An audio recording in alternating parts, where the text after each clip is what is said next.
আসসালামু আলাইকুম ওয়া রাহমাতুল্লাহি ওয়া বারাকাতুহু। নাহমাদুহু ওয়া নুসাল্লি আলা রাসূলিহিল কারীম, আম্মা বা'দ। প্রিয় দর্শক মণ্ডলী, প্রত্যেককে স্বাগত জানাচ্ছি দেশ টিভির পর্দায় জনপ্রিয় ইসলামিক আয়োজন ইসলামী জীবন ও জিজ্ঞাসায়। সাথে আছি আমি মোহাম্মদ আল আমিন খান। আজকে অতিথি হিসেবে যুক্ত হয়েছেন বাংলাদেশের প্রখ্যাত ইসলামিক স্কলার, বিশিষ্ট ইসলামী চিন্তাবিদ এবং শিক্ষাবিদ ফদিলাতুশ শেখ ডক্টর শফিউদ্দিন মাদানী হাফিজাহুল্লাহ। আসসালামু আলাইকুম ওয়া রাহমাতুল্লাহি ওয়া বারাকাতুহু। ওয়ালাইকুম আসসালাম ওয়া রাহমাতুল্লাহ। শেখ ভালো আছেন? আলহামদুলিল্লাহ, আপনি কেমন আছেন? আলহামদুলিল্লাহ। আপনাকে স্বাগত জানাচ্ছি আমাদের চমৎকার আয়োজনে। জাযাকুমুল্লাহ খাইরা। দর্শক আমাদের সাথে যুক্ত হতে চাইলে দেশ TV Islamic show Facebook page কিংবা ইউটিউবে গিয়ে কমেন্ট বক্সে প্রশ্ন রাখতে পারেন। কোরআন সুন্নাহর আলোকে প্রতিটি প্রশ্নের উত্তর দেওয়ার চেষ্টা করব ইনশাআল্লাহ তাআলা। আজকে আমরা আলোচনা করব মুসলমানদের মধ্যে বিবাদমান যে সংকট বা বিভিন্ন কিছু তৈরি হয়, এই বিবাদমান পরিস্থিতিতে আমাদের করণীয় কি, জাতির করণীয় কি। প্রিয় দর্শক মণ্ডলী, আমরা খুবই মর্মাহত, গতকালকে আমরা দেখেছি বাংলাদেশের তাবলিগ জামাতের বড় একটি দল টঙ্গীর ময়দান, যেখানে বিশ্বের বিভিন্ন দেশ থেকে অসংখ্য মানুষ একসঙ্গে হচ্ছে, তারা আল্লাহ তাআলার বিভিন্ন দিন নিয়ে, ইসলাম নিয়ে সুন্দর সুন্দর কথা বলছে, কিন্তু সেই ইজতেমাকে সামনে রেখে একটা চরম দ্বন্দ্ব তৈরি হয়েছে এবং সেখানে কয়েকজন মানুষও এর মধ্যে ইন্তেকাল করেছেন। সত্যি বিষয়টি আমরা মর্মাহত। এই চলমান বিবাদমান পরিস্থিতিতে আমাদের করণীয় কি, জাতি হিসেবে আমরা কি ভূমিকা রাখতে পারি? শেখ, আজকের এই টপিকে যদি বলতেন আপনি। বিসমিল্লাহি ওয়াস সালাতু ওয়াস সালামু আলা রাসূলিল্লাহ। আল্লাহ রাব্বুল আলামিন কোরআনে কারীমে ইরশাদ করেছেন, আউযু বিল্লাহি মিনাশ শাইতানির রাজীম, ইন্নাশ শাইতানা লাকুম আদুউন ফাত্তাখিযুহু আদুওয়া। সূরা ফাতিরের 6 নম্বর আয়াতে যে শয়তানি তোমাদের শত্রু এবং তাকে শত্রু হিসাবে তোমরা তাকে শত্রু হিসাবে গণ্য করো। তো শয়তানি আমাদের একমাত্র প্রতিপক্ষ, যে ইন্নামা ইয়াদউ হিজবাহু লিয়াকুনু মিন আসহাবিস সাঈর, সে তার অনুসারীদেরকে জাহান্নামী বানাতে চায়। তো শয়তান এই শপথ করে মাঠে নেমেছে সূচনা লগ্ন থেকে, আদম সৃষ্টির শুরু থেকেই। আজকে মানুষের মধ্যে বিভিন্নভাবে শয়তান বিভিন্ন বিবাদ এবং বিশৃঙ্খলা তৈরি করে। যে বিবাদ বিশৃঙ্খলাকে কোরআনের ভাষায় ফাসাদ বলা হয়, ফিতনা বলা হয়। এই ফিতনা ফাসাদ শব্দ দুটা খুব বেশি আরবিতে হলেও বাংলায় ব্যবহৃত হয় আমাদের সমাজে। এই জাতীয় ফিতনা ফাসাদ যুগ যুগ ধরে শয়তান সৃষ্টি করার তার অপচেষ্টা অব্যাহত রেখেছে। কিন্তু ইমানদারদের উচিত হলো ইমানের স্পিরিটের মাধ্যমে শয়তানের এই অপকৌশলকে নস্যাৎ করে দেয়া। এই অপকৌশল নস্যাৎ করার জন্য আল্লাহ রাব্বুল আলামিন মুমিনদেরকে অনেক বড় দায়িত্ব দিয়েছেন, যেই দায়িত্বকে বলা হয় ইসলাহ যাতিল বাইন। মানুষের মধ্যে দ্বন্দ্ব নিরসন করে সেখানে শান্তি শৃঙ্খলা প্রতিষ্ঠা করা, এটার নাম হলো ইসলাহ যাতিল বাইন। কোরআনে কারীমে সূরা আনফাল আল্লাহ বলছেন, ফাত্তাকুল্লাহ ওয়া আসলিহু যাতা বাইনিকুম। আনফালের 1 নম্বর আয়াতে আল্লাহ বলছেন, আল্লাহকে ভয় করে জীবন পরিচালনা করো, আর নিজেদের মধ্যকার সৃষ্ট যে সকল অন্যায় আছে অথবা অপকর্ম আছে অথবা বিভক্তি আছে, এটাকে নিরসনে তোমরা শান্তি প্রতিষ্ঠায় ভূমিকা পালন করো। এরকম অনেকগুলো আয়াত আছে। একটা আয়াত আমি নিয়ে আসি, খুব গুরুত্বপূর্ণ। সূরা আল হুজুরাতে আল্লাহ রাব্বুল আলামিন ইরশাদ করছেন, ওয়া ইন তাইফাতানি মিনাল মুমিনিনা ইকতাতালু ফাআসলিহু বাইনাহুমা। মুমিনদের দুটি দল যদি তারা হত্যাকাণ্ডে লিপ্ত হয়, মানে এক দল আরেক দলের বিরুদ্ধে মারামারিতে লিপ্ত হয়, খুনাখুনিতে লিপ্ত হয়, বাকিদের ভূমিকা কি? ওয়া ইন তাইফাতানি মিনাল মুমিনিনা ইকতাতালু ফাআসলিহু বাইনাহুমা। সূরা হুজুরাতের 9 নম্বর আয়াত আল্লাহ বলছেন, বাকিদের কাজ হলো তাদের মধ্যে ইসলাহ করা, শান্তি প্রতিষ্ঠা করা এবং তাদের মধ্য থেকে বিশৃঙ্খলাকে দূর করা। ফাআসলিহু বাইনাহুমা। এই ইসলাহ করার পরে, আপোষ মীমাংসা করে দেওয়ার পরে যদি কোনো একদল অন্য দলের উপর আক্রমণ করে, তাহলে সবাই মিলে তার বিরুদ্ধে তোমরা আক্রমণ করো। ফাইন বাগাত ইহদাহুমা আলাল উখরা, এরপরে যদি এক দল আরেক দলের উপর সীমালঙ্ঘন করে, ফাইন বাগাত ইহদাহুম আলাল উখরা ফাকাতিলুল্লাতী তাবগী, তাহলে তোমরা সবাই মিলে তার বিরুদ্ধে অবস্থান নাও। আমরা আজকে গতকালের যে ঘটনাটি, আমার বাড়ি তো টঙ্গী, আমি ইজতেমা মাঠ থেকে আমার বাড়ির দূরত্ব 1-1.5 কিলোমিটারের মধ্যেই। আজকে তার পাশ দিয়ে আসছি, দেখছি আর্ম পুলিশ এবং অনেক বাহিনী সেখানে তারা মহড়া দিচ্ছে।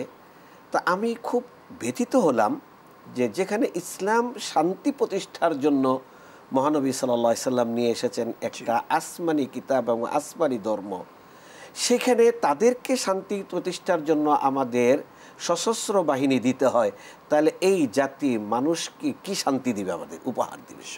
এটা আমাদের কাছে বোঝা গেল যে এখানে যে কোনো সুযোগ শয়তান গ্রহণ করেছে, শয়তানের এই চক্রান্ত বুঝতে আমরা ব্যর্থ হচ্ছি, আর এই ব্যর্থতার সুযোগে আমাদের রক্তপাত ঘটে যাচ্ছে। কালকে দেখেন যে স্বতঃস্ফূর্তভাবে মধ্যস্থতা করেছে কিছু দায়িত্বপূর্ণ ব্যক্তিরা, যে দুই দলের মধ্যেই মাঠটা কীভাবে ভাগাভাগি করে তারা ব্যবহার করবে। সেই দায়িত্বপূর্ণ ব্যক্তির আমি আজকে সাক্ষাৎকারটা দেখলাম ফেস দ্য পিপুলে, যে বলছেন যে আমরা 1টা 10-এ সেখান থেকে বেরোয়ে 2টা 10-এ কাকরাইলে এসে আলোচনা শুরু করেছি, এর মধ্যে শুনলাম সেখানে রক্তপাত শুরু হয়ে গেল। তাহলে সেখানে তাদের সাথে একটা প্রস্তাবনায় ঐক্যমত পোষণ করে এসে যখন তারা আবার খুনাখুনি করলো, তাহলে তো এখানে কোরআনের আয়াত প্রযোজ্য হয়ে যাচ্ছে, ফাইম বাগাত ইহদাহুমা আলাল উখরা ফাকাতিলুল্লাতী তাবগী, যে আলোচনা শুরু হওয়ার পরে যদি একটা দল আরেক দলের উপর তারা চড়াও হয়, তাহলে সবার উচিত হলো যারা চড়াও হয়েছে তাদের বিরুদ্ধে অবস্থান নেওয়া। যারা আইন হাতে তুলে নিয়েছে, এখন সরকার বা আমাদের জাতির দায়িত্ব হবে তাদের ব্যাপারে কঠোর অবস্থানে যাওয়া। আমাদের সাপোর্ট দিতে হবে পাবলিককে, আর আইন প্রয়োগকারী সংস্থা এবং সরকার তাদেরকে দমন করতে হবে, এবং তাদেরকে দমন করে এই রক্তপাতের হাত থেকে উম্মাহকে উদ্ধার করতে হবে। কোরআনে কারীমে আল্লাহ রাব্বুল আলামিন সূরা 32 নম্বর আয়াত সূরা মাইদা বলছেন, মান কাতালা নাফসান বিগাইরি নাফসিন আও ফাসাদিন ফিল আরদ ফাকান্নামা কাতালান নাস জামিআ, যে একটা প্রাণকে হত্যা করলো সে যেন সমগ্র মানবতাকে হত্যা করলো। তাহলে এখানে 3টা প্রাণ, আরো কয়েকজন মুমূর্ষু অবস্থা আছে, আরো 4-5টা হসপিটালে প্রচুর আহত ব্যক্তিরা চিকিৎসাধীন আছে।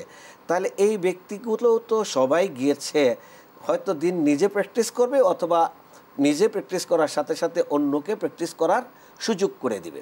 তাহলে এইখানে যে আশঙ্কাটা কাজ করে সেটা হলো, হতে পারে কোনো দুষ্কৃতিকারী ওত পেতে তাদের ভিতরে ঢুকে গিয়ে এই খুনাখুনি অথবা বিশৃঙ্খল অবস্থাটা তারা তৈরি করছে। যদি বলতেন, এই চলমান পরিস্থিতিতে যারা নিহত হয়েছে বা শহীদ হয়েছে, তাদেরকে শহীদ বলা যায়, বা তাদের অবস্থানটা কি আসলে আল্লাহর কাছে? শহীদ বলা তো আসলে এটা খুব কঠিন শব্দ, শাহাদাতটা খুব কঠিন শব্দ, এই জন্য আমরা শহীদ শব্দটা এখানে কোরআনেও ব্যবহার করা হয়নি। ইকতেতাল বলা হয়েছে, যে এখানে মারা গেল, খুনাখুনি হয়েছে, রক্তপাত হয়েছে। এজন্য শহীদ শব্দটা আমরা আরও একটু বিবেচনা করে আমরা ব্যবহার করব। শহীদ শরী পরিভাষা, হ্যাঁ, এটা ইসলামিক পরিভাষা, শরী পরিভাষা।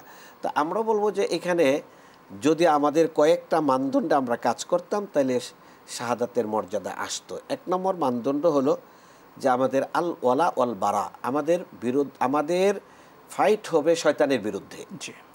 কোনো মানুষ পৃথিবীর আমাদের প্রতিপক্ষ না। কেউ হয়তো আমি তাকে আমার বন্ধু, কেউ হয়তো আমার শত্রু সাময়িক, কিন্তু তাকে আমি দাওয়াত দিয়ে আমার বন্ধু বানানোর জন্য আল্লাহ আমাকে দায়িত্ব দিয়েছেন, কিন্তু তাকে শত্রু স্থির করে তার বিরুদ্ধে অস্ত্র ধরার এই দায়িত্ব আল্লাহ আমাকে দেন নাই। মুসলিম হিসাবে আমাদের একজন মুসলমান আরেকজন মুসলমান, সেখানে তো বলতেছে সিবাবুল মুসলিমে ফুসুকুন ওয়া কিতালুহু কুফরুন, মুসলমানকে গালি দেওয়া হলো পাপের কাজ, আর তাকে হত্যা করা হলো কুফুরি কাজ। আর ফিতনাটাকে বলছে অল ফিতনাতু আকবারু মিনাল কতল, আসাদ্দু মিনাল কতল, এটা হত্যার চেয়েও আরো জঘন্য, তাহলে সেটা কুফুরি। ফিতনা যেহেতু হত্যার চেয়েও আরো জঘন্য অপরাধ, তাহলে বোঝা গেল ফিতনা মানে হলো কুফুরি। মানুষ এটাকে কুফুরের দিকে মানুষকে নিয়ে যাচ্ছে এই ফিতনা আমাদেরকে। তা আজকে যে চলমান বিবাদ আমরা দেখছি, সে চলমান বিবাদের মধ্যে আমরা উভয়ই যদি কোনো মধ্যস্থতাকারীকে আমরা মেনে নেই যে আপনারা যে ফয়সালা আমাদের জন্য করে দিবেন, আমরা সেই ফয়সালা আমরা মেনে নিব। উভয় পক্ষই সেভাবে মধ্যস্থতাকারীকে তারা নিজেরা মনোনীত করুক। যা আমরা আজকে 18 সাল থেকে শুরু হয়েছে এই দ্বন্দ্ব, নতুন নয়। 18 সাল থেকে চলমান এই দ্বন্দ্ব আমরা প্রতি বৎসরই দেখছি। এইবার রমনা পার্কে বিশাল জমায়েত দেখেছি আমরা, যে ইজতেমার ময়দান কারা আগে ইজতেমা করবে এই বিষয় নিয়ে। তো ইজতেমা তো একটা ওয়াজ মাহফিল, আলোচনার জায়গা। তো আলোচনার জায়গার জন্য কোনো জায়গার তো আলাদা কোনো ফজিলত নাই। মক্কা মদিনা আর বাইতুল মাকদেস ছাড়া আলাদা কোনো ফজিলত তো নাই, যে আরাফার ময়দান ছাড়া। যে আরাফার ময়দান আমরা হাজিরা আসছি, এখানে আমাদের অবস্থান করতে হবে। তাহলে এখানে তো আমাদের বিকল্প পদ্ধতিও আছে, যে কোনো এক দলের জন্য হয়তো বলল তোমরা ডিসেম্বরেই পাবা, আরেক দলকে বললো জানুয়ারিতে পাবা। হ্যাঁ, এরকমও তো হইতে পারে। অথবা এক দলকে বলল যে এই মাঠ আপনারা ব্যবহার করবেন, আরেক দলকে সরকার আরেকটা মাঠ বরাদ্দ দিল। কারণ ময়দানের তো আমাদের এখানে আসল ফজিলত না। আসল ফজিলত হলো আমাদের কথা বলতে পারা, মানুষকে আমাদের দিনকে মানুষের সামনে উপস্থাপন করা, পৌঁছে দেওয়া। এটা হলো আমাদের মূল টার্গেট। সেই টার্গেটে আল্লাহ রাসূল সাল্লাল্লাহু আলাইহি ওয়াসাল্লাম মক্কা অবস্থান করতে পারেননি, কিন্তু মদিনায় গিয়েও হয়তো মানুষের কাছে দিন পৌঁছে দিয়েছেন। তাহলে আমরা নিজেরা একই দুই ভাই ছিলাম। এই দুই ভাইয়ের মধ্যে একটা দ্বন্দ্বকে কেন্দ্র করে আমরা দুই ভাইয়ের মধ্যে দূরত্ব তৈরি হয়েছে। এর মানে এই দুই ভাইয়ের কেউ কাফের হয়ে গিয়েছে এই কথা বলার মতো কোনো মানে আমাদের কারোই এত বড় স্পর্ধা আমরা দেখাতে পারছি না। নিশ্চয়ই সবাই মুসলিম, কিন্তু মুসলিম হওয়ার পরেও আমাদের মধ্যকার দ্বন্দ্বটা কেন আমরা ধরে রেখেছি, এটা নিরসন করা অত্যন্ত জরুরি। সেক্ষেত্রে আমরা অতীতেও দেখেছি বড় বড় মন্ত্রীদের হস্তক্ষেপও তাদের মধ্যে এই সমাধানটা হয়নি। তাহলে আমরা মনে করি যে এমন কিছু নিবেদিত আলেম থাকতে হবে পৃথিবীতে, যাদের মাধ্যমে আল্লাহ পৃথিবী থেকে টিকিয়ে রেখেছেন। তাহলে এমন ব্যক্তিদেরকে মনোনীত করে তাদের মাধ্যমে উভয় পক্ষে আলোচনা সাপেক্ষে যেন আমরা লিখিত দিব, যে যেইটা সুরাহা হবে সেই সুরাহা আমরা উভয় পক্ষ মেনে নিব। আর যদি মেনে না নেয়, তাহলে কোরআনে কারীমের আয়াতের আলোকে আমাদের উপর সেখানে আচরণ করা হবে। এই বিষয়টাকে সামনে রেখে যদি আমরা নিরসনে যাই, তাহলে আমাদের এটা নিরসন সম্ভব এবং রক্তপাত থেকে উম্মাহকে উদ্ধার করা সম্ভব। শুকরান, জাযাকাল্লাহ। খুবই তাত্ত্বিক এবং গুরুত্বপূর্ণ আলোচনা করেছেন। এই সময়ের আলোকে আমরাও চাই শান্তি। আমরা মুসলিমরা ভাই ভাই, কিন্তু অতর্কিতভাবে একদল আরেক দলের উপর এভাবে ঝাঁপিয়ে পড়া, এক মুসলিম অন্য মুসলিমের উপর ঝাঁপিয়ে পড়া, তার রক্তপাত করা, তাকে হত্যা করা, খুন করা নিঃসন্দেহে নিন্দনীয় কাজ এবং নিঃসন্দেহে এটি বড় একটি খারাপ কাজ এবং আইনকে লঙ্ঘন করা হয়েছে। আমরা এটার দৃষ্টান্তমূলক শাস্তি দাবি করছি আমাদের এই আয়োজন থেকে। শেখ, আমরা কিছু প্রশ্নে চলে যাচ্ছি। আমাদেরকে অনলাইনে একজন ভাই প্রশ্ন রেখেছেন, ভিন্ন ধর্মের কবিরাজ থেকে পানি পড়া নেওয়া যাবে কিনা? প্রথম কথা হলো, পানি পড়া এটা একটা জারফুক আমরা মনে করি, ফু দিয়েছেন পানিতে। আর জারফুকের মধ্যে শুধু ভিন্ন ধর্ম না, একই ধর্মের হইলেও সেখানে শর্ত প্রযোজ্য। তিনটা মৌলিক শর্ত প্রযোজ্য হবে জারফুকের মধ্যে। একটা হলো, যেই দোয়া আমরা পড়ব সেটা কোরআনের আয়াত হইতে হবে, অথবা রাসূল সাল্লাল্লাহু আলাইহি ওয়াসাল্লামের শিখানো কোনো দোয়া হইতে হবে, বা এটাকে দোয়ায়ে মাসুরা বলে।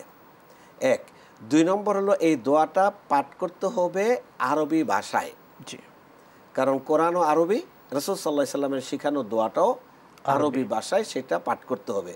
তিন নম্বর হলো, এই দোয়াটা বোধগম্য হইতে হবে, তার অর্থ ভাব যদি বোধগম্য না হয়, এমন কোনো দোয়া হয়, তাহলে সেটাও গ্রহণযোগ্য না। চার নম্বর হলো, এই জারফুকের পরে যেই ব্যক্তি জারফুক করবেন এবং যার জন্য জারফুক করা হবে, উভয়েরই এই বিশ্বাস থাকবে যে এই জারফুক আমাকে সুস্থ করবে না, সুস্থ করার মালিক হলেন রব্বুল আলামিন। এই জারফুকের এমন কোনো ক্ষমতা নেই যে জারফুক আমাকে সুস্থ করে দিতে পারে, আমাকে আরোগ্য এনে দিতে পারে। এই শর্তগুলো প্রযোজ্য হইলেই কেবল জারফুক প্রযোজ্য হবে, তা না হলে হবে না। সেক্ষেত্রে ভিন্ন ধর্ম তো প্রশ্নই আসে না। যে সমস্ত কথার ভাব অর্থ বোধগম্য নয়, সেটা কি কুফুরি কালাম নাকি অন্য কোনো মন্ত্র পাঠ করা হচ্ছে যেগুলো আমার ইমানের পরিপন্থী, তা এটা আমাকে বুঝে নিতে হবে। আল্লাহ তাআলা আমাদেরকে সঠিক বুঝ দান করুন, আমিন। দর্শক, সময় হয়েছে ছোট্ট বিরতির, সাথেই থাকুন, ফিরছি ইনশাআল্লাহ।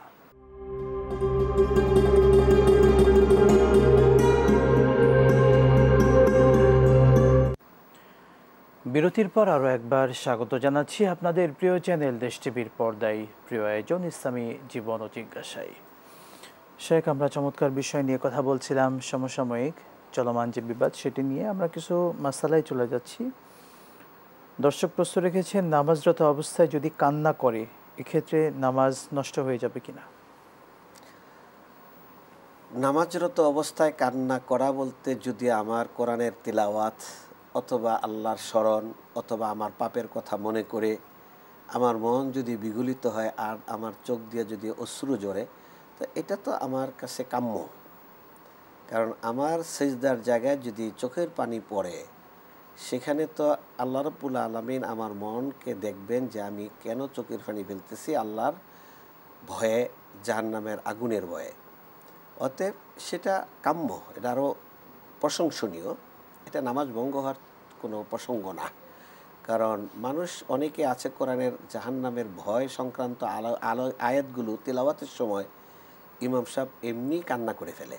আর রাসূল সাল্লাল্লাহু আলাইহি সাল্লাম থেকেও হাদিস বর্ণিত, জাহান্নামের আগুনের বা ভয়ের আয়াতগুলো পড়ার সময় যেন কান্না কান্না ভাব নিয়ে তেলাওয়াতকারী তেলাওয়াত করেন। জান্নাতের সুসংবাদের আয়াতগুলো তেলাওয়াতের সময় যেন আমার মধ্যে একটা আনন্দের ভাব ফুটে ওঠে। এটা কোরআনে কারিমের তিলাওয়াতের একটা আদব বটে। জি, অতএব নামাজে কান্না করলে সেটা যদি বানাওয়াটি কান্না হয় তাহলে সেটা ভিন্ন কথা। দুনিয়াবি কোনো বিষয় নিয়ে যদি না কান্না হচ্ছে, হঠাৎ করে যে কোনো কারণে আমার কান্না হচ্ছে কিন্তু এটা সাউন্ড হয় না, চোখ দিয়ে পানি ঝরছে, তাহলে এটা কোনো সমস্যা হবে না।